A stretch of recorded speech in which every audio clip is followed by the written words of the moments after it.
I'm in Nashville, Tennessee. More people have moved here than almost anywhere else in the United States, so we decided to travel here and find out why.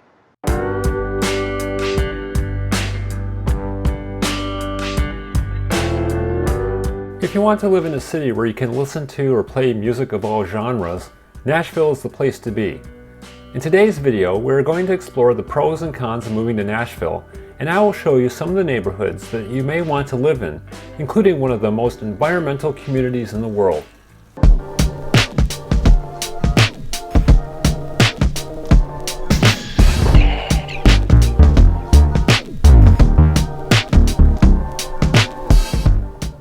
My name is Brett, and this is Should We Live Here? My wife and I are looking for the best place to move either permanently or part of the year as snowbirds.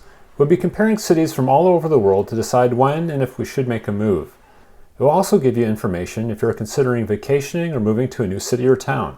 Nashville, the capital city of Tennessee, has a population of just over 2 million. The summers are hot and humid here, and they get on average just 4 inches of snow a year. If it does get cold, you can always hike through the Opryland Resort. It was like a huge tropical jungle, and so big that we got lost. One of the top reasons to move to Nashville is the thriving music scene.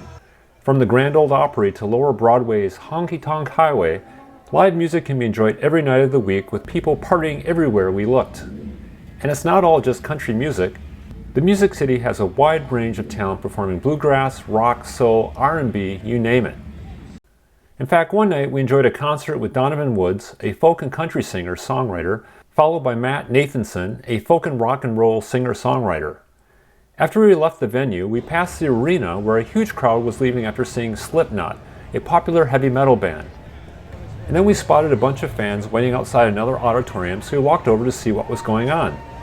Turns out Taylor Swift was leaving after an award ceremony. All of this on a Tuesday night. We loved all the excitement going on and all the choices for things to do. Also, we noticed that the downtown core is clean, especially when compared to New York City. Not a lot of trash was on the streets, no matter if we were strolling around the state capitol or going for a walk by the Parthenon in nearby Centennial Park. Nashville has a walk score of only 29 out of 100, which means you still need a car to do most of your errands. Like getting seasonal veggies from the Nashville's farmer market. Downtown, however, is more walkable with a walk score of 86.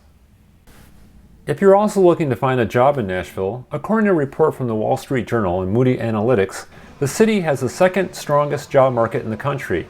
There are many jobs still to be filled after the pandemic, with the music and tourist industry, plus healthcare, looking for workers. As for finding a place to live, the average rent for a one-bedroom apartment in the Music City is $1,745 a month, which increased 25% compared to last year. Or if you're looking instead to purchase a home here, the median price is $495,206. Of course, there are many different areas to live in or outside the city. The Bellevue neighborhood is located about 30 minutes southwest of downtown Nashville. Bellevue has bigger, newer homes with huge lots at affordable prices, which is tempting, especially for us who live right next door to noisy neighbors who like to party late at night. A huge lot would help with the sound. The area is also known for green parks like Percy Warner Park. After navigating Nashville's highways, we found the park ideal as we found we were pretty much the only ones here. It would be a real plus for us to have hiking trails right near our home.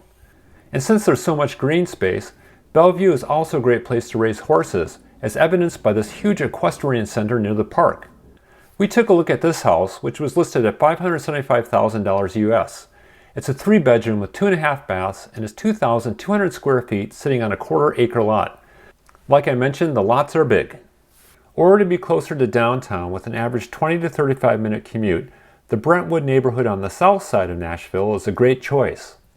Brentwood is known for its small town charm, with many homes that are built on 1-acre lots. It's also known for its top schools and luxury homes.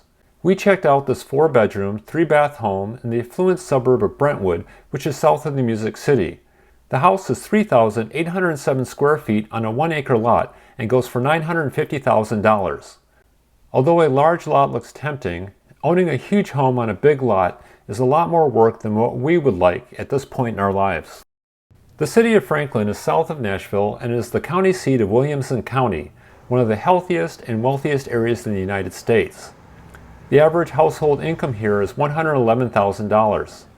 The downtown is full of trendy restaurants and shops housed in restored Victorian buildings, and the city itself is known for its many Civil War sites. It also has the stores we like, including Costco and Trader Joe's, which is a bonus. Franklin is one of the most expensive places to live near Nashville, with a median price of $875,000 for a home. However, there are some affordable smaller places still within walking distance of the historic downtown, such as this home listed at $350,000. This 3-bedroom, 2-bath townhouse, which is 1,100 square feet, is about a 30 to 45 minute commute to downtown Nashville depending on the traffic. Not bad if we wanted a place to live where we could keep our costs down. We really liked Franklin, but still found the traffic a bit much with 4-lane roads everywhere. After checking out some homes around Nashville, we thought the daily driving was just too stressful. We aren't fond of navigating lots of highways, especially as we get older, so we decided to look for a more walkable neighborhood. Surprisingly, we discovered that Nashville has some of the most walkable neighborhoods in the U.S. I'm in Nashville's Gulch, one of the most environmental neighborhoods in the world. It's also one of the fastest growing areas. Located a few blocks from the interstate in the downtown core, it is one of the few neighborhoods in the world, that's right, the world, to earn a LEED Neighborhood Silver certification. LEED stands for Leadership in Energy and Environmental Design. The Gulch is a model sustainable community for incorporating the principles of smart and responsible growth, urbanism, and green design. Many of the buildings located here are LEED certified by using less energy and water and by being built with 81% less construction waste. Some even have green roofs.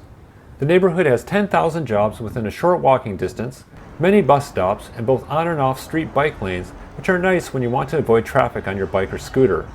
The streets were even designed to promote biking and walking. The streets utilize LED traffic signals, which save 90% in energy compared to the old lights. And with all the restaurants, gyms, and shops in the area, you can find everything you need in the Gulch rather than drive elsewhere to go to work or buy stuff, which is exactly what we were looking for. Less driving and more walking. The Gulch biking score is 70 out of 100, which was one of the best scores in the US. The one con of the Gulch, however, was the traffic noise. It is very close to a highway. We also found another great place that we found appealing. Located on the west side, One City is an up-and-coming area under construction that will be also up for LEED Neighborhood certification. With mixed use and technology-enabled commercial and residential spaces, its proximity to Vanderbilt University and healthcare makes this a desirable location for sure. Of course, what really did it for us though was the number of stores built from repurposed storage containers. Take a look at Avo, a vegan restaurant where we ate. The interior looks incredible, and the view outside was pretty chill with the volleyball courts. Another thing that we really liked about Nashville are all the great walking trails. Downtown is very walkable, and a trip across the pedestrian bridge there not only got us exercising, but offered up great views of the city.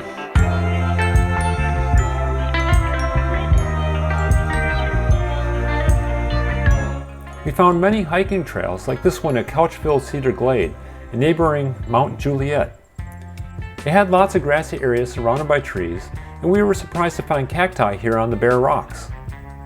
There are many great reasons to move to Nashville, but there are a few cons that we don't like about the Music City. First of all, the crime rate is almost double the US national average.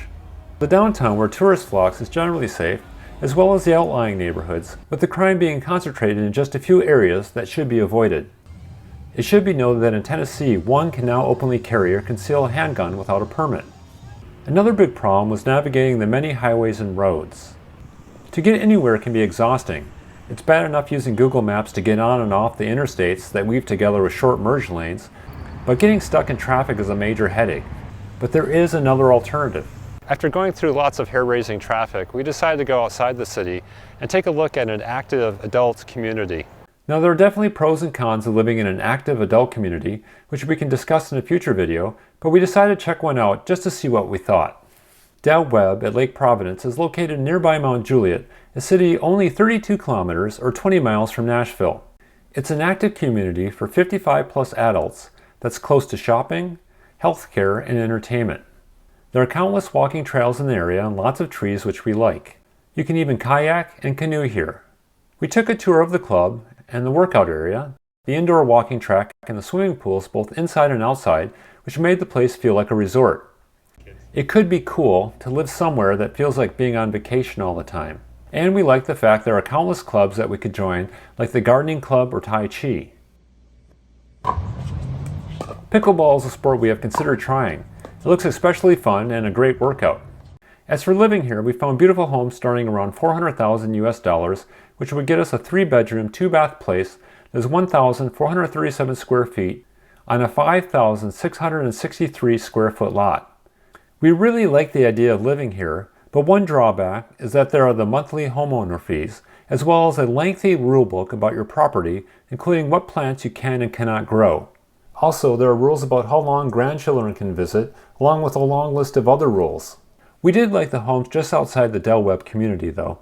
They had great walking paths along the neighborhoods with beautiful landscapes fronting the street entrances. If you want to get out and walk, Mount Juliet is the place to be. However, to shop at stores like Costco or Trader Joe's, you still need to leave Mount Juliet and be back on the busy highways, which is not desirable, especially as you get older. So, would you live in Nashville? If you're a musician or want to be a musician, Nashville will inspire you to hone your craft. The music scene is unlike anywhere else we have ever been. I would certainly be inspired to pick up a guitar again. There are some really great neighborhoods with walking trails that would get us outside. The big cons were the chaotic highway driving and the crime stats. Would you choose to live in Nashville? Let me know in the comments below, and be sure to hit subscribe and press the bell so you don't miss next week's video, where we visit the prettiest small town in Canada.